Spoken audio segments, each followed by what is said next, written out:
Hey everybody, welcome to Grace with Paul Gray.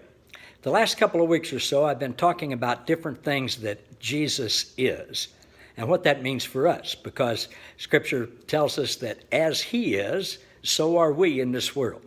We literally have everything He has, and we are everything that He is. Most of us just aren't aware of that. So today I want to look at the truth that Jesus is our wisdom.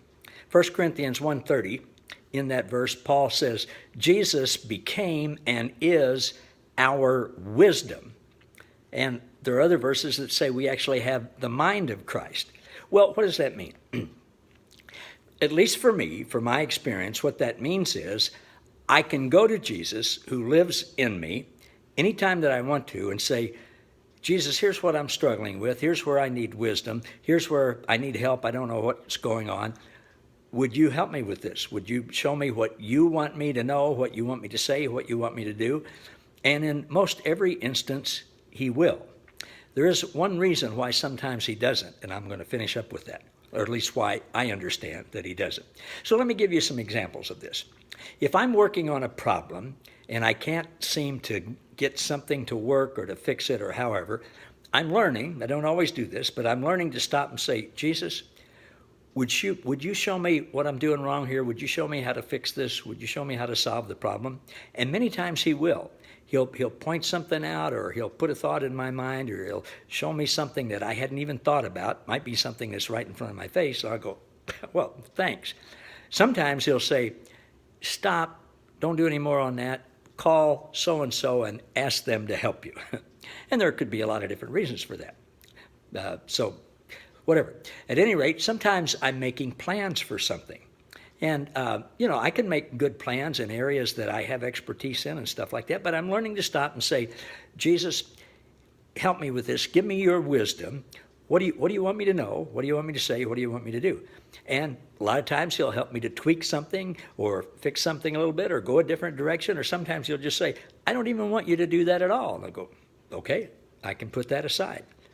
Let's say I'm preparing for a meeting. Maybe it's with a group of people, or sometimes with just one person or a couple of people. I'm learning to stop and say, all right, Jesus, I'm having this meeting with these people. Would you show me now, would you give me your wisdom and show me what's important to you? What do you want me to know about this meeting? What do you want me to know about these people, where they're at, what's going on with them? What's important to you? What do you want me to say, and what do you want me to do? And most of the time, He will tell me. He'll say, whatever it is. Sometimes He'll say, Paul, they're really struggling. This person is really struggling with something. And sometimes He'll be specific. Health, finances, a family situation, something at work or whatever. And I don't go to that meeting and say, well, God told me that you're having trouble at work.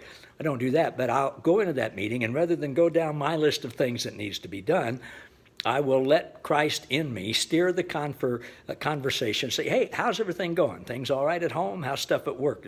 And I'll give them the opportunity. Now, they may not want to talk about it, and if they don't, then I've done my job. But most of the time, that opens the door for me to let Jesus do in me what He wants to do. Sometimes it's in relationships, and I'm having, a relationship challenge with something, and, maybe I think that my wife has done something to hurt me, and I'll stop and say, Jesus, what do you want me to do? Sometimes He'll say, you're the one who caused the problem, so I want you to realize that, and I want you to go to her and admit that and apologize for that, and ask for forgiveness. Okay? Those are some different things that we can go to God and ask for help with any of these. Now, What's the key to these things? I said sometimes we don't hear anything from Him, and sometimes things don't work out the way we want. I think, this isn't 100%, but my understanding is when we ask for God for help and we don't hear anything from Him, it can be one of a couple of things. One is, I'm cool with what you're doing. Go ahead, use your mind, do it. Generally, He'll say that to me. When I don't hear anything, I'm come to realize it's because I won't do what He asks me to do. If I say, Jesus, I'm having this trouble with my wife, she's hurt me and everything, and He says, well, Paul, that was actually your fault, and here's why. I want you to go and ask for forgiveness and apologize and stuff. If He knows in advance that I'm not going to do that, I found that He just won't talk to me about it. So that's something when I don't hear anything from him, I'm learning to stop and say, okay, Jesus, why am I not hearing anything from you?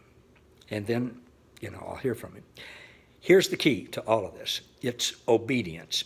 Not as in obeying the 10 Commandments and a bunch of rules, not as obeying the rules and regulations and the crap, Christian rules and principles that your religious organization gives you. Not that at all. It's in a day-to-day relationship, asking Christ, who is our wisdom, who's in us, asking him, what do you want me to know?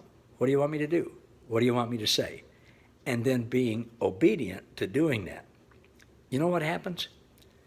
The best. It may not quite seem like it at the moment, but it will always turn out for the best. You can depend on that. And most of the time, we see it happen right away, and it's really good stuff, and it's fun partnering with Jesus and doing life with him. Hope that's helpful. See you tomorrow.